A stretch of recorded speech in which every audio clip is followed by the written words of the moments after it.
안녕하십니까. 환경기능사를 강의하는 전화택입니다.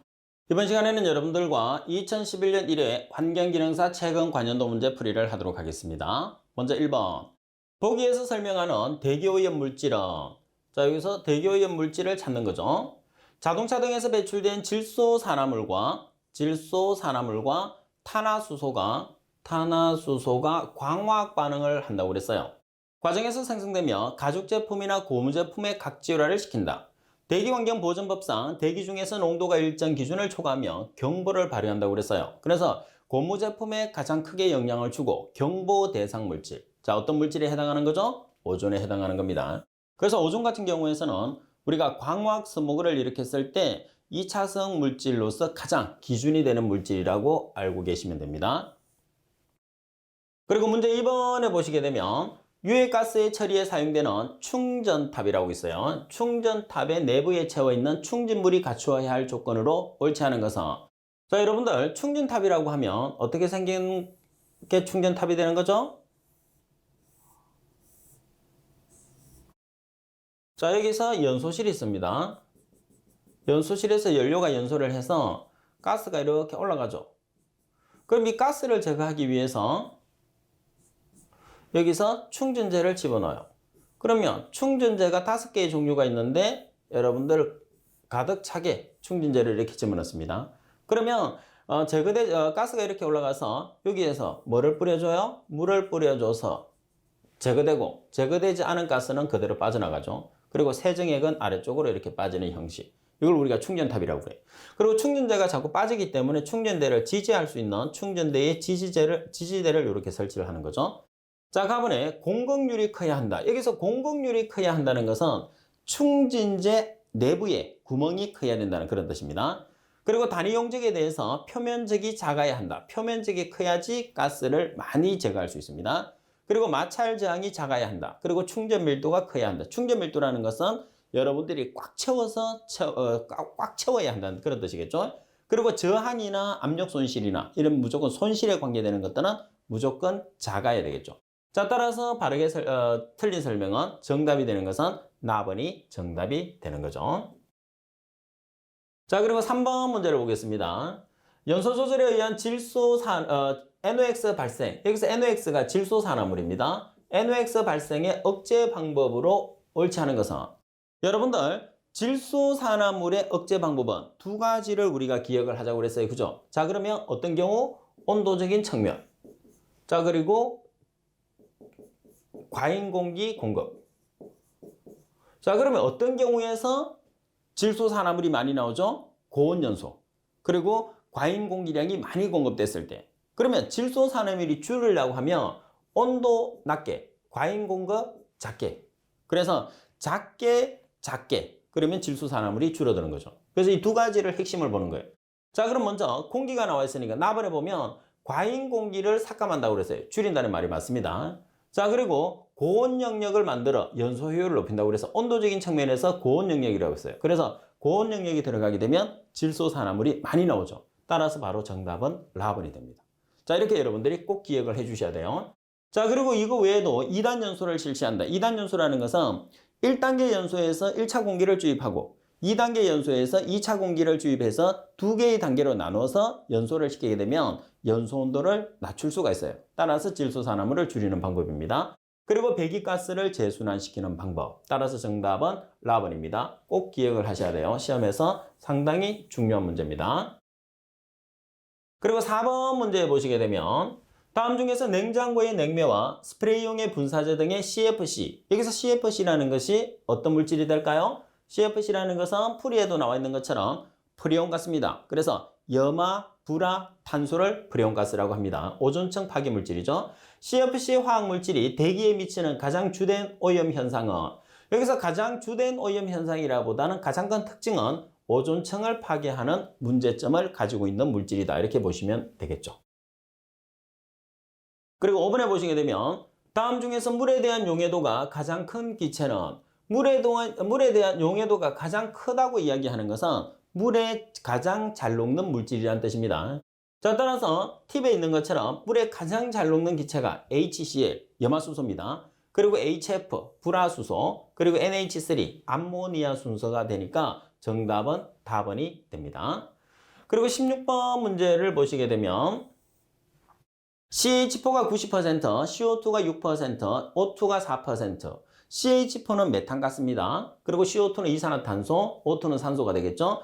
기체 연료 1S 미테일 삼성에 대해서 10S 미테일 삼성의 공기를 사용해서 연소하였다. 공기 비너. 자, 그러면 1S 미테일 삼성에 해당하는 1S 미테일 삼성에 해당하는 10S 미테일 삼성의 공기가 실제 공기 A가 되는 거예요. 그러면 공기 B라는 것은 공기비 M이라는 것은 실제 공기에서 이론 공기량을 나눠주는 값이거든요. 그러면 우리가 지금 필요한 것은 이론 공기량이 필요한 거예요. 자, 따라서 이론 공기량은 여러분들이 여기 있는 CH4라는 메탄가스 60%와 O2 4%에 의해서 계산을 하는 거죠. 자, 그래서 메탄을 여러분들이 연소를 시키게 되면 90%, O2가 4%인데 이론 공기량을 계산하는 식에서는 연소 성분 산수량이라는 것은 메탄을 연소했을 때 산소가 2몰이 필요하거든요. 그래서 연소 성분 산수량 2 곱하기 0.9에서 연료 중의 산수량 4%니까 0.04를 0.1로 나눠주시면 값이 나와요. 그래서 8.38 S미테일 삼성포 S미테일 삼성이 뭐가 되느냐면 이론 공기량 A0가 되는 거죠. 자, 따라서 10 S미테일 삼성포 S미테일 삼성이라는 실제 공기에서 8.38 S미테일 삼성포 S미테일 삼성이라는 이론 공기량을 나눠주시면 공기비라는 값이 나오겠죠. 공기비는 1.9가 나옵니다. 자, 그리고 기체 같은 경우에서는 여러분들이 완전 연소식을 나타내야 되는데 완전 연소식은 어떤 식으로 계산을 하느냐면 CH4라는 연소 성분을 무조건 산소하고 결합을 시켜주시면 돼요. 그런 다음에 완전 연소는 CO2와 H2O가 나옵니다. 따라서 C 뒤에 있는 숫자를 C 앞에 있는 숫자하고 일치를 시키면 돼요. 그럼 1이 되겠죠. 그리고 H 뒤에 있는 숫자가 H 앞으로 갑니다. 여기서는 H2, 두 개니까 2분의 4는 2가 되겠죠. 그리고 오른쪽에 있는 산소와 왼쪽에 있는 산소를 동일하게 만드시면 돼요. 그래서 오른쪽에 CO2의 2개 산소가 그리고 H2O의 2개 그러면 4개가 있죠. 이 4개가 산소 앞으로 가는 거예요. 그러면 O2 산소가 2개짜리니까 2분의 4는 2, 연료는 1 이렇게 해서 완전 연소 반응식을 완성을 하는 거죠. 그래서 메탄이 90%니까 각각에 해당하는 모든 값들이 90%에 한다는 뜻이에요. 그래서 0.9를 곱해서 우리가 계산을 해주는 거죠. 그리고 문제 7번에 보시게 되면 다음 중에서 1차 및 2차 오염물질에 모두 해당될 수 있는 것은 그래서 우리가 오염물질에 보면 1차성 물질이 있죠. 그리고 2차성 물질이 있습니다. 그리고 1차도 되고 2차도 된다고 그래서 1, 2차성 물질이 있어요. 자, 먼저 가번의 이산화탄소라는 것은 CO2입니다. 1차성 물질이죠. 그리고 납이라는 것은 PB, 1차성 물질. 라번의 일산화탄소라는 CO는 1차성 물질. 반면에 알데하이드라는 HCHO를 우리가 알데하이드라고 이야기를 해요. 그래서 1, 2차성 물질이다. 이렇게 이야기하는 거죠. 따라서 정답은 답은이 됩니다. 그리고 8번 문제 보시게 되면 다음에 해당하는 대기오염 물질은 보통 백화 현상에 의해서 맥간 반점을 형성하고 지표 식물로는 자주개나리, 보리, 담배 등이 있고 강한 식물로는 협죽도, 양배추, 옥수수가 있어요. 지금 여기서 여러분들이 가장 중요한 포인트는 지표 식물과 강한 식물이에요. 지표 식물이라는 것은 약한 식물을 지표 식물이라고 하죠. 그 중에서 자주개나리가 주어졌어요. 자주개나리를 다른 말로 우리가 뭐라고 하죠? 알팔파라고 이야기를 하죠. 그래서 자주개나리나 알팔파가 나와 있으면 황사나물이 정답이 됩니다. 꼭 기억을 하세요. 중요합니다. 자, 그리고 9번에 보시게 되면 집신장치 입구 더스트의 농도가 2.8g/S미터의 삼성이고 출구 더스트의 농도가 0.1g/S미터의 삼성일 때 집중률은 자, 입구라는 것은 집진기로 들어가는 쪽, 출구라는 것은 집진기에서 나오는 쪽, 더스트라는 것은 먼지를 이야기를 합니다. 자, 따라서 제가 그림으로 한번 그려 드릴게요.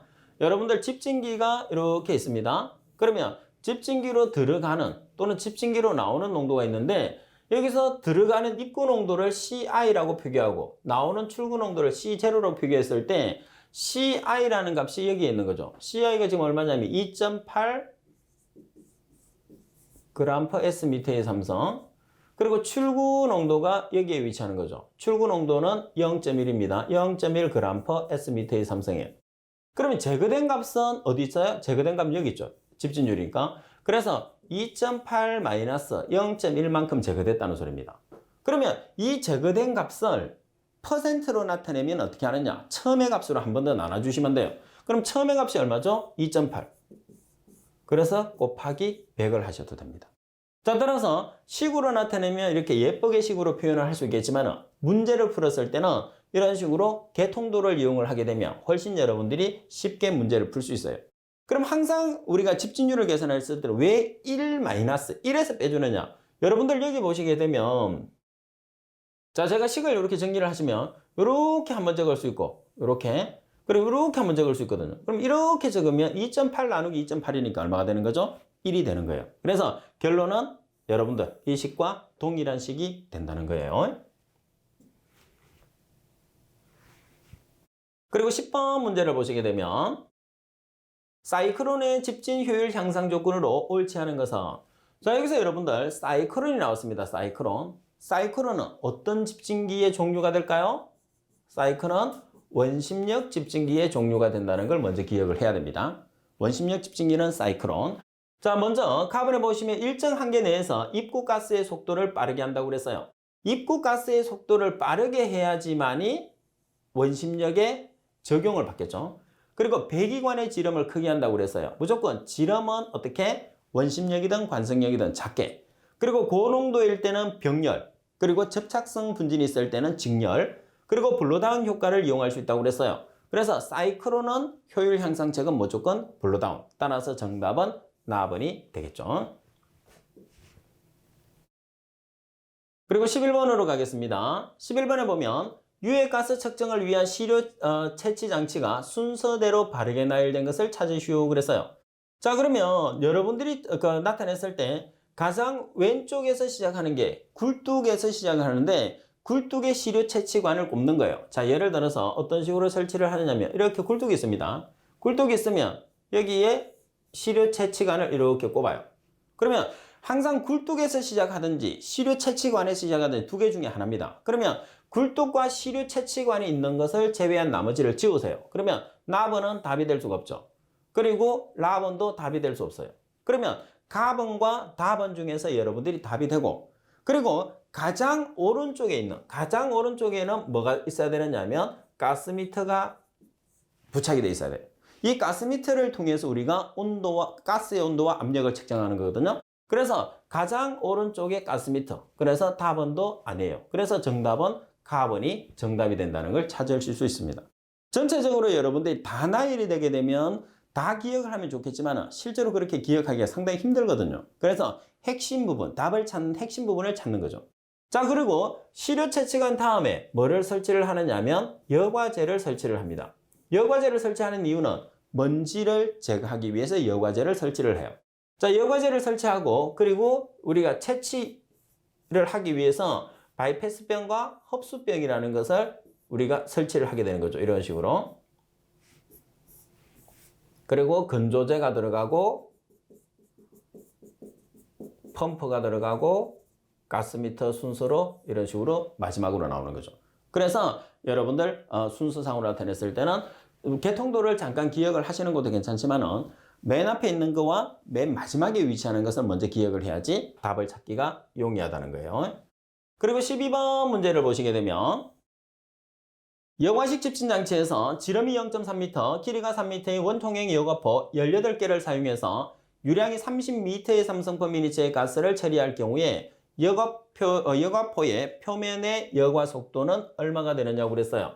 자, 여러분들 여과 집진기에서 여과포, 다시 말해서 백필터의 개수를 구하는 문제입니다. 상당히 중요한 문제죠. 그래서 아주 자주 출제되는 계산하는 문제입니다. 그럼 먼저 공식을 암기를 합시다. 유량 Q는 πd L VFN. 그래서 여러분들이 여기서는 여과 속도를 계산하는 문제지만 주로 우리가 많이 계산하는 것은 N을 계산을 하게 돼요. 그래서 지금 문제 조건 상에서 속도를 계산하는 식은 풀이처럼 계산하시면 되고 만약에 N을 계산을 하시오 그러면 Q 나누기 π d L VF라는 식으로 여러분들이 나타내 주시면 되겠죠.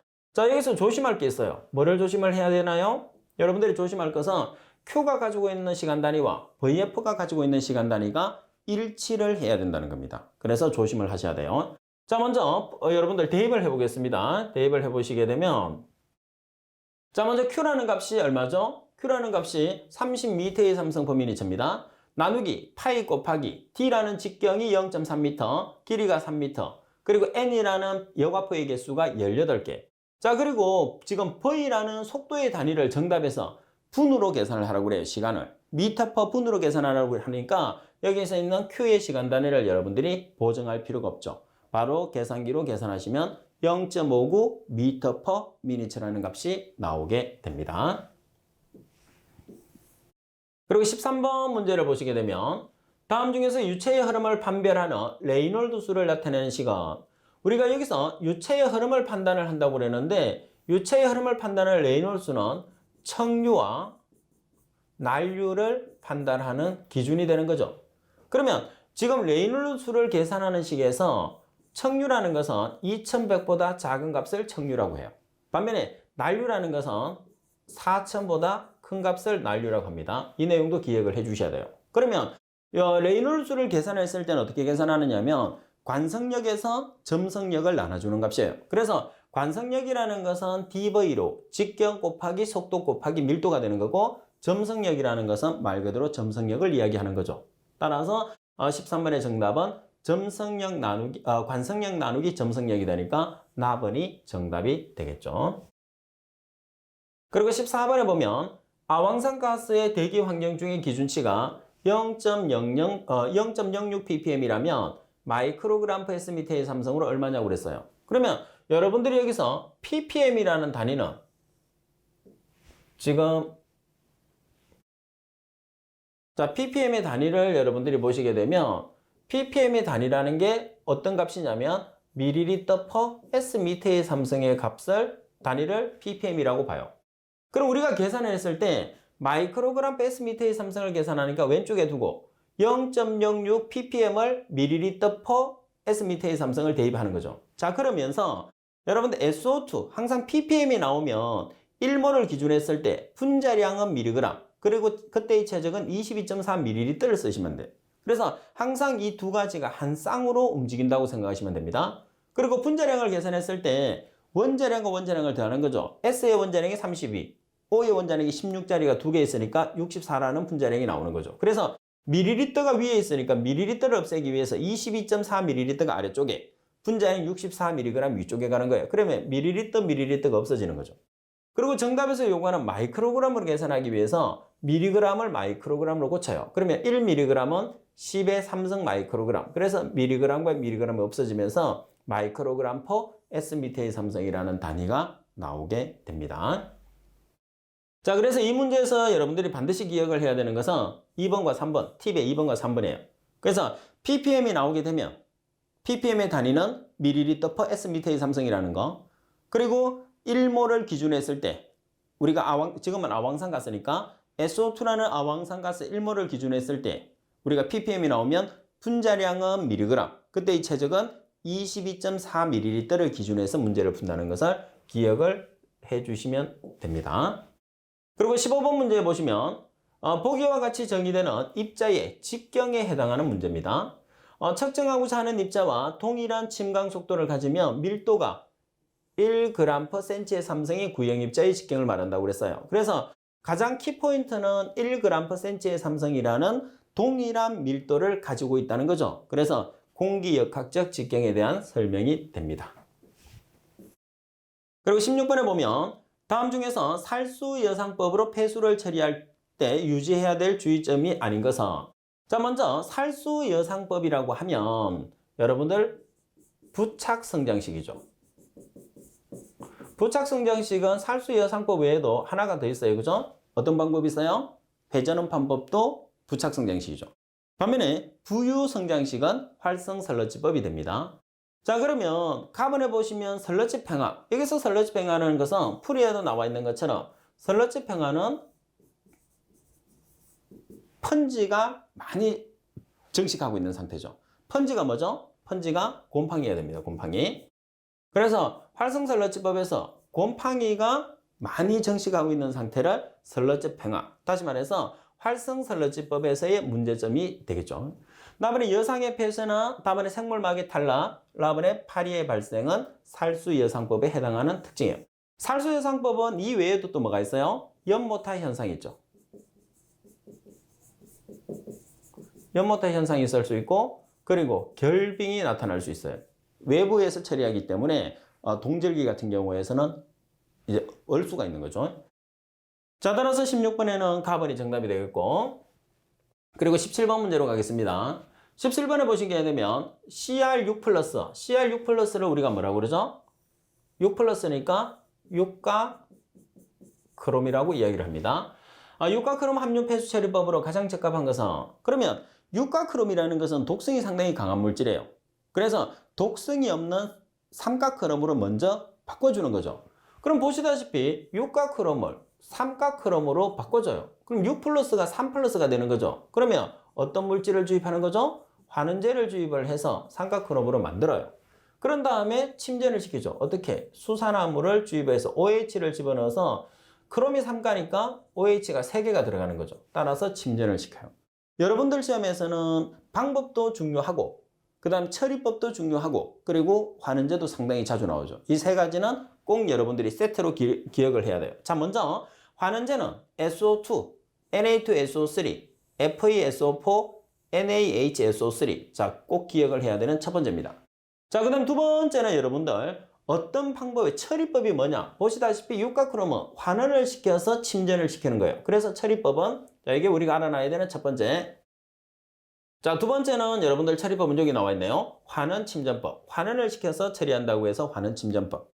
자, 그리고 세 번째는 여기서 이제 어떤 방법으로 처리를 하느냐? 세 번째는, 자, 먼저 환원을 시켰어요. 그리고 침전을 시켜서 제거하죠. 그래서 독성을 제거하기 위해서 중화를 시킵니다. 그래서 환원, 중화, 침전. 따라서 환원, 중화, 침전. 나번이 정답이 되겠죠. 그래서 17번 같은 경우에서는 말씀드린 것처럼 세 가지의 형태의 문제가 나올 수 있으니까 꼭 기억을 하고 아주 자주 출제되는 문제가 됩니다. 그리고 18번 문제 보시게 되면 300ml BOD병에 분석 대상 시료를 0.2%를 넣고 나머지는 희석수로 채운 다음에 최초의 DO 농도를 측정한 결과 6.8mg/L였으며 5일간 배양 후에 DO 농도가 2.6mg/L였다. 이 시료의 BOD5를 계산하시오 그랬어요. 자, 여러분들 BOD5 같은 경우에서는 동일한 시료를 두 개를 취해와서 한 개는 바로 측정하고 한 개는 5일 동안 배양한 후에 측정을 하게 되죠. 자, 그래서 바로 측정한 6.8mg/L라는 게 DO1이 되는 거예요. 그리고 5일 동안 배양한 후에 측정한 값이 2.6mg/L, DO2가 되는 거죠. 그래서 여러분들 DO1 - DO2에 P라는 값을 곱하는데 P라는 값은 희석 배수치입니다. 자, 여러분들 여기서 희석 배수치라는 것은 어떻게 계산하느냐 하면 희석 배수치 P라는 것은 전체 시료량이 300ml 용량을 써요. 그래서 BOD병이 300ml짜리거든요. 그럼 300ml의 시료가 들어가 있는 양을 나눠주시면 됩니다. 그러면 시료는 0.2%가 들어가 있다고 그랬어요. 그래서 팁에 보시게 되면 분석 대상 전체의 시료가 300ml인데, 그죠? 이 중에 이 0.2%가 시료라고 그랬으니까 0.2% 나누기 100을 곱해주면 0.6ml가 300ml에 들어가 있는 거예요. 시료로. 그래서 얼마만큼 희석을 하느냐면 여기서 0.6ml를 나눠주면 희석 배수치가 나와요. 그래서 500이라는 값이 나오거든요. 자, 그러면 여러분들 6.8에서 2.6을 빼세요. 뺀 다음에 희석 배수치 500을 곱하면 바로 정답이 나온다는 거죠. 그래서 항상 말씀을 드리지만 여러분들 기본 식에 의거해서 문제를 풀으셔도 돼요. 그렇지만은 그 문제에서 바로바로 여러분들이 그 답을 여러분들 풀이를 캐치를 한 다음에 문제를 풀어내도 된다는 거죠. 그래서 항상 이 값이 희석 배수치를 구할 수 있는 조건이에요. 그래서 희석 배수치를 계산해서 큰 값에서 작은 값을 뺀 다음에 곱해주면 값이 나온다는 거예요. 자, 그리고 19번 문제로 가겠습니다. 19번을 보면 화학적 산소 요구량 COD에 대한 설명 중에서 옳지 않은 것을 찾으시오 그랬어요. 자, 먼저 가번에 미생물에 의해서 분해되지 않는 물질도 측정이 가능하다. 미생물에 의해서 분해되지 않는 물질을 남분해성 물질이라고 하거든요. 그래서 남분해성 물질이 측정이 가능합니다. 다음에 염소이온의 방해는 황산화를 첨가함으로써 감소시킬 수 있다. 다음에 BOD 시험치보다 빨리 구할 수 있으므로 폐수 처리 시설 운영 시에 유용하게 사용 가능하다. 다음에 우리나라에서는 알칼리성 백도시에서 K2CR2O4를 이용해서 측정하도록 규정하고 있다고 그랬어요. 자, 우리나라에서는 알칼리성 백도시에서 K2CR2O4가 아니라 요거죠. KMNO4. KMNO4를 우리가 뭐라고 그래요?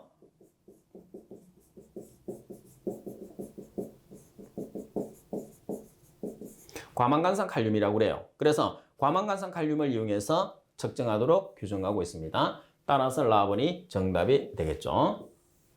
그리고 20번 문제를 보시게 되면 염소는 폐수 내의 질소화합물과 결합해서 어떤 물질을 형성하는가 그랬어요. 그래서 염소 소독에서 질소화합물, 다시 말해서 암모니아가 들어오면 그 암모니아하고 염소 소독 시에 발생하는 소독제하고 결합을 하게 되면 클로라민이라는 물질이 만들어지죠. 그래서 이 클로라민은 종류가 3개 있죠. 염소가 1개 결합하는 것은 모노클로라민, 염소가 2개 결합하면 디클로라민, 염소가 3개 결합하면 트리클로라민이라는 3가지의 클로라민 종류가 있습니다. 자, 정답은 나번이에요. 그리고 20번 문제에 보면 에탄올이 농도가 250mg/L의 폐수의 이론적인 화학적 산소 요구량을 계산하시오 그랬어요. 자, 여기서 이론적인 화학적 산소 요구량이라는 것은 쉽게 생각하면 어떤 값을 계산을 하라는 소리냐면 산소량을 계산하라는 소리예요. 그래서 에탄올을 산소하고 결합을 해서 산소량이니까 호기성분해가 되겠죠. 그럼 여기서 에탄올을 알아야 돼. 에탄올이라는 것은 C2H5OH를 에탄올이라고 하죠. 자, 그러면 산소하고 결합을 해야지 산소량을 나타낼 수 있는 거죠. 그러면 C와 H로 구성된 물질은 CO2와 H2O가 나오게 됩니다. 그래서 C 뒤에 있는 숫자가 C 앞으로 오는 거죠. C가 2개 있으니까 여기도 2개. H가 6개죠. 6개 있으니까 H가 2개짜리니까 3개가 오는 거고 오른쪽에 있는 산소를 왼쪽으로 만들어줘요. 그러면 오른쪽의 산소가 여기서는 4개, 여기서는 3개, 7개가 있습니다. 그럼 7개를 O2 앞으로 주지 말고 유기물이 1개가 있으니까 유기물을 하나 주면 여기서 몇 개가 돼야 되는 거죠? 6개. 그래서 2분의 6은 3. 이렇게 해서 여러분들이 지금 우리가 계산하는 게 3O2의 값. 이 값이 산소량이에요. 이 값을 계산해 주면 되는 거죠. 자, 그러면 항상 여러분들이 값을 계산을 했을 때 C2H5OH가 중량, 분자량이 됩니다. 그래서 분자량을 계산했을 때 탄소가 원자량이 10입니다. 12 곱하기 2개니까 2. 그리고 H는 원자량이 1이죠. 1 곱하기 6개가 있죠. 그리고 산소는 16. 그래서 46이 나오는 거죠. 따라서 에탄올 46g일 때 산소는 O2가 16이니까 O가 16이니까 O2는 32죠. 그래서 3 곱하기 32g. 그러면 에탄올의 농도 250mg/L일 때 X 하면 250mg/L라는 단위가 COD의 단위가 되는 거죠. 그래서 이론적인 화학적 산소 요구량이 실제로는 COD지만 산소량을 계산한다고 생각하면 조금 더 여러분들 쉽게 계산할 수 있어요. 그래서 대각선으로 곱한 다음에 여러분들이 대각선으로 곱한 다음에 X가 있는 항으로 나눠주시면 521.74mg/L라는 산소값이 나오게 되는 거죠. 자, 그리고 22번 문제를 보시게 되면 다음 중에서 용존산소에 영향을 주는 인자에 대한 설명으로 옳지 않은 것은 용존산소라는 것은 공기 중에 있는 산소가 물속에 녹아있는 산소를 용존산소라고 합니다. 물의 온도가 높을수록 용존산소량은 감소한다. 여러분들 용존산소라는 것은 어떤 상태냐면 기체 상태입니다. 그래서 기체 상태 같은 경우에서는 온도가 낮을수록 그리고 압력이 높을수록 용해율이라는 것은 물에 녹는 걸 용해율이라고 그래요. 용해율이 증가합니다. 다음에 불순물의 농도가 높을수록 용존산소량은 감소한다. 여러분들이 물에 녹는다는 것은 물에 모든 어떤 물질을 막론하고 적게 녹아있으면 잘 녹고 많이 녹아있으면 잘 안 녹는다고 생각하시면 돼요. 그리고 다음에 물의 흐름이 난류일 때 산소의 용해도가 낮다. 난류라는 것은 굽이 쳐서 흐르는 물이 난류거든요. 일정하게 흐르는 물은 청류고 그래서 일정하게 흐르는 것보다는 굽이 쳐서 흘러야지 산소가 잘 녹는 거죠. 그래서 난류일 때는 용존산소의 용해율이 높습니다. 다음에 현재 물속에 녹아있는 용존산소량이 적을수록 용해 속도가 증가한다. 물속에 용존산소가 적다는 소리는 물의 이온이 적게 녹아있다는 소리예요. 물에 이온이 적게 녹아 있으니까 산소가 녹을 공간이 많아진다는 소리겠죠? 그래서 용의 속도가 증가한다는 거죠. 따라서 잘못 설명된 말은 답번입니다. 그리고 23번 문제 보면 다음 중에서 비저모염원에 해당하는 것은, 자, 우리가 비저모염원이라는 것은 빗물입니다. 빗물. 주로 강우에 의해서 일어나는 오염이죠. 따라서 비가 많이 와서 농경지에서 빗물을 흡수를 더 이상 할 수가 없을 때 토출을 시키잖아요. 그러면 농경지가 가지고 있는 여러 가지 우리가 영양 성분을 빗물 속에 녹여서 같이 하천으로 내보내서 오염을 일으키는 거예요. 자, 따라서 가장 대표적인 것은 농경지 배수. 나머지 이 세 가지는 뭐가 되느냐 하면 저모염원이 되는 거죠. 그래서 우리가 수질오염원 같은 경우에서는 저모염원, 그리고 비저모염원, 기타 수질오염원 이렇게 세 가지로 나타낼 수가 있습니다. 그리고 24번 문제 보면 활성설러지법은, 여기서 활성설러지라는 것은 활성설러지, 활성이라는 것은 뭐죠? 활성이라는 것은 살아있는, 설러지라는 것은 미생물, 다시 말해서 살아있는 미생물을 이용해서 처리하는 방법이 됩니다. 각 방법은 특별히 운전이나 제거 효율을 달성하기 위해서 발전되었다. 다음 중에서 활성설러집의 변법으로 볼 수 없는 것은, 여기서 활성설러지의 변법이라는 것은 기존에 있는 활성설러지법을 이용해서 처리를 하되 우리가 필요에 따라서 조금씩의 변화를 줬다는 그런 뜻입니다. 가번의 다단포기법, 나번의 접촉안정화법, 다번의 장기포기법, 라번의 오존안정법. 여기서 미생물을 이용해서 처리하는 방법은 전부 다 활성설러지법의 변법이에요. 반면에 미생물을 이용하지 않고 약품을 이용해서 처리하는 방법은 약품처리법이 되겠죠. 그래서 여기서 미생물을 이용하지 않는 방법은 라번에 오존이 있어요. 오존. 오존이라는 것은 오쓰리죠. 오쓰리. 그래서 오쓰리라는 오존을 이용해서 처리하니까 약품처리법이 되죠. 따라서 라번이 정답이 됩니다. 그리고 25문에 보면 여과지의 운전 중에서 발생하는 주요 문제점으로 가장 거리가 먼 것은, 상당히 시험에 잘 나온다고 그랬어요. 꼭 기억을 해야 됩니다. 가번에 진흙 덩어리의 축적, 그리고 나번에 공기 결합, 다번에 여제청의 수축. 그래서 가번에서 답번은 맞는 설명. 라번의 설러지 벌킹 같은 경우에서는 설러지 벌킹이라는 것은 주로 어떤 물질이 많이 지금 성장을 하고 있는 상태죠? 펀지. 펀지가 뭐죠? 펀지가 곰팡이에요. 곰팡이. 그래서 곰팡이가 많이 정식을 하고 있는 상태. 다시 말해서 활성설러지법에서의 문제점. 그럼 활성설러지법에서는 어떤 미생물이 성장을 해야 되죠? 주로 박테리아.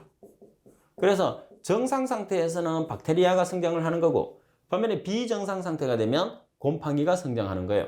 자, 따라서 정답은 라번이 되겠죠.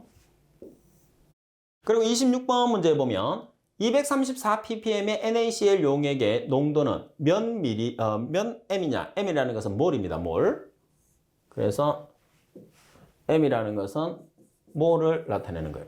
원자량이 Na는 23, CL은 35.5, 용액의 비중은 1이라고 그랬어요. 그러면 몰이라는 단위를 여러분들이 몰 퍼 리터라고 반드시 알고 계셔야 됩니다. 그러면 몰 퍼 리터는 이 단위를 만드는 거예요.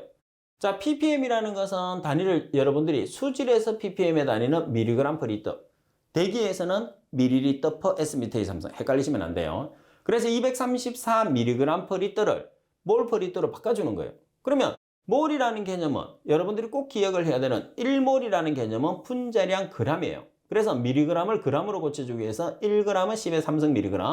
따라서 1몰에 해당하는 NaCl은 분자량이 얼마냐? 58.5g이 되는 거죠. 그래서 1몰, 몰이 분자에 들어가야 되니까 1몰에 해당하는 58.5g. 반면에 기체 같은 경우에서는 분자량과 최적 22.4가 존재하지만 수질에서는 액체상 물질이기 때문에 부피가 존재하지 않습니다. 그래서 22.4라는 게 없어요. 따라서 계산하시면 0.004 몰 퍼 리터라는 값으로 계산을 할 수가 있습니다. 그리고 27번에 보면 MLSS 농도가 2500mg per 리터인 혼합액을 1리터 메서실린더에 취해서 30분 후에 설러지 부피를 측정한 결과 350ml였다. SVI를 계산하시오 그랬어요. 자, 먼저 27번을 간단하게 설명을 좀 드리겠습니다. 1리터짜리 메서실린더입니다. 자, 이 1리터짜리 메서실린더를 30분간 정치를 시켜요. 그러면 여기서 여러분들이 유기물을 처리하기 위해서 MLS 얼마를 주입을 했느냐면 2500mg/L를 주입을 했어요. 그럼 30분간 정체하니까 미생물이 먹이를 많이 먹어서 가라앉았어요. 얼마만큼 가라앉았느냐면 이 값이 SV거든요.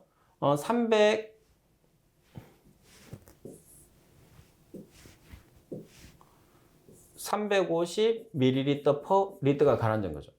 그러면 SVI라는 것은 여러분들이 여기서 MLSS 중에서 MLSS는 미생물이에요. MLSS 중에서 침강된 슬러지를 뜻하거든요. 그래서 MLSS가 얼마? 2500mg/L. 침강된 게 350ml/L. 자, 따라서 곱하기 10의 3성 해서 값을 계산을 하시게 되면 140이라는 값이 나오는 거죠. 그래서 이렇게 그림을 놓고 여러분들이 보시게 되면 이 내용이 쉽게 이해를 할 수 있어요. 그래서 이렇게 계산한 SVI가 보시다시피 200 이상이 되면 우리가 슬러지 팽화, 슬러지 팽화 이렇게 이야기하잖아요. 그죠? 200 이상이 되면 슬러지 벌킹 또는 슬러지 팽화, 박테리아 대신에 곰팡이가 주로 서식을 하는 상태예요.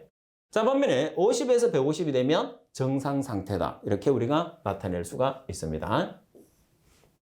그리고 28번 문제 보시게 되면 폭이 2m, 길이가 15m인 침사지에 100cm의 수심으로 폐수가 유입됐을 때 체류 시간이 50초라면 유량은, 자, 여러분들 유량은 최적 나누기 시간이에요. 그래서 2m, 15m, 100cm. 100cm라는 것은 여러분들이 1m가 되는 거죠. 자, 이 세 개를 곱하면 최적이 됩니다. 그리고 시간 50초. 그래서 여러분들이 50초를 넣으면 돼요. 그러면 아워로 계산하기 위해서는 1시간은 여러분들 3600초. 따라서 계산을 하시면 이렇게 계산을 할 수 있죠. 그리고 29번 문제 보면 질소의 고도 처리 방법 중에서 폐수의 pH를 11 이상으로 높여서, 그래서 폐수의 pH를 11 이상으로 높여서 기체 상태의 암모니아로 전환한 다음에 공기를 불어넣어서 제거되는 방법은, 실제로 보면 암모니아 탈기법을 이야기하거든요. 그래서 암모니아 가스로 전환시켜서 대기 중으로 날려보내는 방법이기 때문에 암모니아 탈기법이라고 하는데, 여기에서는 암모니아 탈기법에서 가장 핵심은 공기를 불어넣는다는 거죠. 그래서 기체를 불어넣어서 제거시킨다고 그래서 탈기법, 이렇게 답을 찾으시면 됩니다. 그래서 탈기법은 공기의 기자를 이야기를 한다. 꼭 기억하세요. 그리고 30번 문제 보시게 되면 200m의 삼성의 포기조에, 포기조라는 것은 우리가 오염물질을 제거하기 위해서 반응을 시키는 조입니다. BOD가 370mg/L인 폐수가 1250m의 삼성/D의 유량으로 유입되고 있다. 이 포기조의 BOD의 용적 부하는, BOD라는 것은 유기물이면서 오염물질이 되는 거죠. 먼저 BOD의 용적 부하, 단위가 세 가지로 나와 있으면 이 단위를 중심으로 문제를 푸는 거예요. 그래서 킬로그램, 여러분들 보시면 킬로그램 퍼 데이, 킬로그램 퍼 데이라는 것은 BOD의 농도 곱하기 폐수량이 되는 거죠. 그래서 BOD의 농도 킬로그램 퍼 미터의 삼성 곱하기 폐수량. 그러면 BOD의 농도가 지금 370mg/L예요. 그러면 mg/L에서 10의 마이너스 3성을 곱하면 킬로그램 퍼 미터의 삼성이 된다는 걸 꼭 기억을 해 주셔야 됩니다. 자, 여기 팁에 있는 것처럼 mg/L에 10의 마이너스 3성을 곱하면 킬로그램 퍼 미터의 삼성. 따라서 BOD의 농도가 370mg/L예요. 그러면 10의 마이너스 3성을 취하게 되면 0.37kg per 미터의 삼성이 되는 거죠. 그래서 BOD 값에는 0.37kg per 미터의 삼성이 들어가고, 폐수량은 1250m의 삼성 per day. 나누기 최적 V, 최적 V라는 값이 200m의 삼성이에요. 그래서 바로 2.31kg per 미터의 삼성 day가 나오는 거죠. 따라서 우리가 여러분들이 지금 보고 있는 교재에서 팁은 상당히 중요한 단서예요. 뭐를 계산하기 위해서? 우리가 계산 문제를 나타내기 위한 가장 기본적인 단서가 되니까 팁을 여러분들이 유심히 보면서 문제를 풀면, 그리고 항상 내가 공식을 알고 문제를 푸는 건 아니에요. 그래서 지금 문제처럼 단위가 세 개로 구성되어 있으면 세 개로 구성된 그 단위를 중심으로 문제를 푸는 방법을 습관화를 들여놓으면 여러분들이 공부하는데 훨씬 많은 도움이 된다고 저는 생각이 돼요. 자, 그리고 계산은 여러분들이 말씀드린 것처럼 항상 계산기를 이용해서 여러분들이 계산을 해주시면 됩니다. 이렇게 해서 여러분들이 30분의 계산을 하실 수가 있습니다. 자, 자, 오늘은 여기까지 수업을 하도록 하겠습니다. 그래서 여러분들이 지금 계산하는 문제와 이론 문제가 항상 같이 나오고 있는데, 계산하는 문제와 이론 문제에서는 당연히 이론 문제 쪽에 치중을 하셔야 됩니다. 그런데 여러분들이 제 수업을 들으면서 시험을 치는 분들이기 때문에 그 문제에 해당하는 답, 그 문제에 해당하는 답 이렇게만 여러분들이 찾아내시면 안 돼요. 그래서 제가 설명해 주는 내용을 중심으로 해서 공부를 하시면 적은 양을 공부하고도 여러분들이 합격을 아주 쉽게 할 수가 있습니다. 그래서 하나의 내용에서 두 가지, 세 가지 문제가 나오면 그 내용을 같이 기억을 하고, 그리고 이론적인 내용에서는 가장 핵심적인 내용을 기억하는 게 공부하는 데 방법이에요. 그리고 계산하는 문제를 다 하라는 건 아니에요. 특히 이제 제가 강조하는 계산하는 문제는 여러분들이 반드시 숙지를 해 주셔야 되고, 그 외에는 여러분들이 풀 수 있는 문제만 제가 하는 수업을 들어보시고, 그리고 계산하는 문제를 해주시면 되고, 그리고 계산하는 문제는 반 정도는 여러분들 보통 한 20개 정도가 나오는데, 뭐 더 나올 수도 있고 덜 나올 수도 있겠지만은 평균 20문제 정도를 기준으로 했을 때 그 중에 반 정도를 여러분들이 푼다는 생각에서 공부를 해주시면 아주 효과적인 공부가 될 것으로 생각이 됩니다.